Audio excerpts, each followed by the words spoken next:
Mike Buntag, magandang umaga sa inyong lahat. Gagawa na naman uli ako ng Bitcoin. Gagawa na naman ako ng ibang Bitcoin video. I'm really into Bitcoin and I think it's one of the best investment right now. So, pero ano lang ito ha, opinion ko lang ito. So, it's really up to you kung susunod kayo sa payo ko, hindi. Opinion ko lang ito. Ang pag-uusapan natin ngayon ang konting history of Bitcoin kasi para Bitcoin beginners ito, yung wala pa kayong alam tungkol sa Bitcoin. Marami mga video dyan tungkol sa Bitcoin. Kung marami na kayong alam, punta kayo sa YouTube. Araw-araw may nag-uusap tungkol sa Bitcoin, pero ang target ko basically yung mga baguhan lang at saka Filipino. Gusto kong tumulong sa mga Filipino na hopefully makapera rin sa Bitcoin para makakatulong rin sa atin. Anyway, ang Bitcoin was founded in October 31, 2008. That's Halloween. Ang nag-umpisa nun, ang pangalan is Satoshi Nakamoto. Si Satoshi Nakamoto, hindi pa nila alam kung sino yan kasi parang ghost yan eh. He never came out. People don't know. Ang dami nagsasalita sino si Satoshi. So, ang hula ng mga karamihan na it's a group of computer programmer that got together and did it. But anyway, on 2008, what he did is he wrote a white paper that explains about Bitcoin. Ang ibig sabihin ng white paper is parang business plan yan para ang mga tao malalaman nila anong ginagawa ng Bitcoin basically. So, ganyan ang ginawa niya. Pero he hasn't launched it yet. Nag-launch siya basically on 2009. January 2nd, 2009. Inumpisa niya. Kung wala niyong alam sa Bitcoin, parang blockchain yan. Ibig sabihin parang ang blockchain, parang database na kung may transaction, lalabas isang kadena na sunod-sunod. So, parang block, ibig sabihin ng block, parang square na ganun. Tapos, every transaction lalabas na isang block. Tapos, kadena yun. So, ang ginagawa ng blockchain is they verify kung totoo ba yung transaction ninyo na walang kalokohan, na talagang tunay.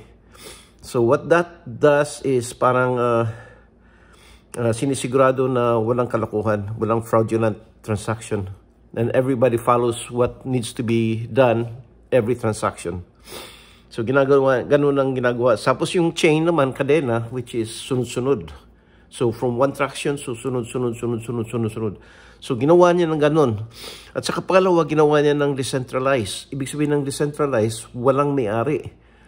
Kasi karamihan kasi ng pera, merong may-ari. Like ang peso, ang Filipino government. Ang dollar is the US government. So, ang decentralized, nobody can tell it what to do. So, hindi kagaya ng decentralized, pwede nilang mag-print more money. Kagaya dito sa US, they keep printing money kung kulang ang pera o kailangan nila ng pera. So, hindi na uubos yung pera. Gawa na sila. Ang problema lang doon, lumilit ang value ng dollar kasi paggawa sila ng gawa ng pera eh. Pero yung blockchain ay yung tawag nito, yung Bitcoin, hindi nila magagawa yun. So, meron silang tinatawag na mga miners. Ang ginagawa naman ng miners, sila ang gumagawa ng blockchain na yun. So, meron silang secret formula that they have to work on. And every time they complete isang blockchain, bibigyan sila ng premyo. Ang premyo is basically ilang tokens. So, ang ginawa ni Satoshi sa white paper, every 4 years, liliit yung premyo ng mga miners. Kung wari, example lang ito ha, sa the first 4 years, nag-umpisa siya ng 2008. So, yung 2012, ang first, every 4 years, kalahati ang premyo ibibigay niya. So, 2012, galing 1,000, naging 500 na lang ang binibigay niya sa miners na as premyo. for completing a blockchain or nakakuha sila ng isang token. Then after 4 years na naman, so galing 2008 to 2012, 2016, hahatiin naman. So magiging, yung 500 magiging 250 na lang. And then after 4 years, which is 2020,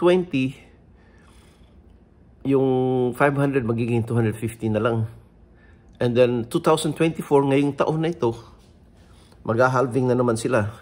So ang lalabas noon, kalahati na naman. Galing 250, magiging 125 na lang.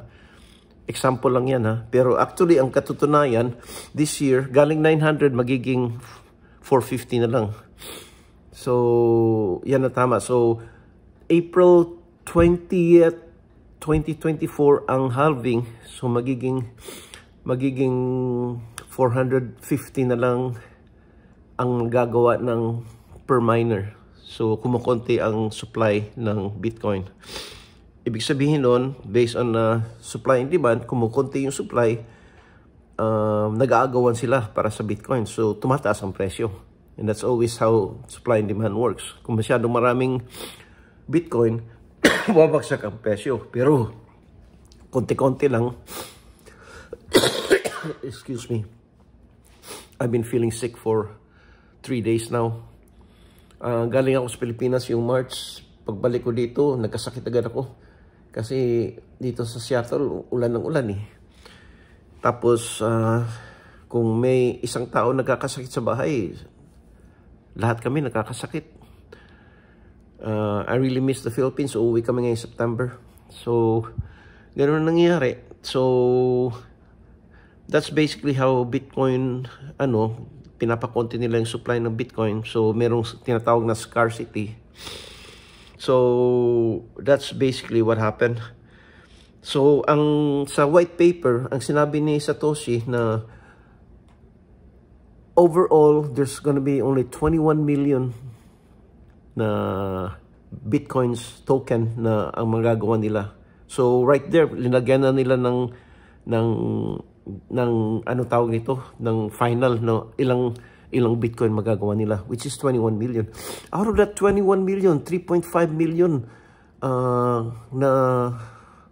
na token wala. Ibig sabihin wala yung nalagay nila ng mga wallet, tapos nawala yung mga susi sa wallet, or hindi nila makuha yung passcode, so hindi nila magawa. So there's nothing they can do. In fact, merong isang nakita ko sa news about a week ago, merong isang tao galing sa England. Miner siya, gawa ng miner. Accidentally natapon niya yung nila, na yung CPU nila na natapon. And meron silang 100,000 na Bitcoin tokens doon. And that should have been billions. Dapat bilyonaryo na siya. Tapos pumunta siya sa gobyerno, humingi siya ng tulong para pumunta sa landmine, hahanapin niya. In fact, in-offer niya sa gobyerno, bigay niya kalahati. Hindi pumayag yung gobyerno. So he doesn't know what to do. Talagang nawala. So 3.5 million nun sa 21 million nawala. So that leaves us with 18 million na lang natira, something like that. Tapos ngayon, ang nangyayari pa, yung mga ETF sa US, pinayagan sila ng gobyerno kasi ang tagal-tagal na yung nag-apply sila for a long time. Pero ngayon, they accepted it. Bago lang ito, last January lang of this year. So, 11 companies nag-apply ng ETF. Kung hindi mo alam ano ibig sabihin ng ETF, ETF is, ano ba equity? Equity traded funds. Ang ginawa nila parang mutual fund yan, na they gather iba-ibang stocks, or na they put together, silang pipili anong stocks ang dapat nandun sa ETF. Tapos pwede mo ma-trade like parang stock, lagay mo sa stock exchange, and then pwede mong bilhin as parang isang stock. So yan ang ETF. So parang mutual fund na they gather anong gusto nilang i-gather. Ito Bitcoin mutual fund, so karamihan ito mga Bitcoin companies. or Bitcoin-related companies. So yun ang ibig sabihin ng ETF. So, in-approve nila 11 ETFs. So bago lang yan. So, ibig sabihin, ang regular tao na hindi nakakabili o natatakot bumili, kung kasama sila sa ETF, wala silang choice kasi the percentage of the ETF ilalagay nila sa Bitcoin eh. So, which is good for the Bitcoin. Ibig sabihin, the demand for Bitcoin lumaki. Mas maraming tao na bibili because of that ETF. In fact, ang ETF ng dalawa, Fidelity and BlackRock, this is their biggest ETF. Pag umpisa nila yung January na, ang pinakamalaking ETF ngayon, compared to sa mga ibang ETF na pasa, may ETF sa mga kotse, may ETF sa mga AI, iba-ibang klase. May mga ETF sa mga bangko, or may mga iba-ibang ETF, or mga medical. Pero ito, so far, ang pinakamalaki, which is yung Bitcoin-related ETF. And there's 11 of them. And not only that, Hong Kong is gonna pass one. And Australia, yung ETF nila doon. So, kung papasalala ka pa yung demand, so, alam mong ibig sabihin nun, tataas ang presyo ng Bitcoin. So, ina-encourage ko lang kayo na kung kaya nyo bumili kayo. Ang presyo ng Bitcoin ngayong umaga tumaas, umabot ng 72,000 per coin. You don't have to dollars yan pero you don't have to buy 72. Ibig sabihin, ibig sabihin na hindi na nyo kayang bumili kasi meron silang tinatawag na Satoshi na ibig sabihin fraction ng isang coin. So, isang fraction ng isang coin is like 0.0072. Napakamura pa. So, ang gawin ninyo, bili kayo ng fraction. Kasi yan ang ginagawa ko. Araw-araw bumibili ako. Nagda-dollar cost average ako. Bumibili ako ng $10 every day ng fraction. Kasi hindi ko kaya bumili ng isang, ng isang coin eh. Sobrang mahal na ngayon, 72, tumaas. Kahapon, 67 lang yan. Laking taas, Galing 67, naging 72. So, their prediction, marami na kasi nagpipredict eh. Ang halving is gonna happen April 20th, which is few days from now, like over a week. Pagkatapos ng halving, karamihan ng prediction sa mga tao, by the end of this year, 2024, aabot ng 150,000. Meron ako narinig 100,000, 150, meron ako narinig na 200,000. By the end, or by the middle of next year, meron akong narinig na prediction na abot ng 200,000, 250. So, tataas. So, mura-mura pa yan. Kung isipin mo, mahal na mahal yung 72. Napakamura pa compared to how high it's gonna get. And this is basically because of supply and demand. Hopefully, bibili kayo kahit konti lang. Umpisahin ninyo. Palit-liit lang. Tapos, mag-dollar cost average kayo. That's my strategy. So, mag-uusap tayo uli tungkol dollar cost average. Yan ang pag-uusapan natin para malaman nyo yung anong strategy ko pagbili. Maraming salamat and good luck on your Bitcoin journey. This is a beginner's lesson for Bitcoin. Thank you in Tagalog. Maraming salamat. Bye.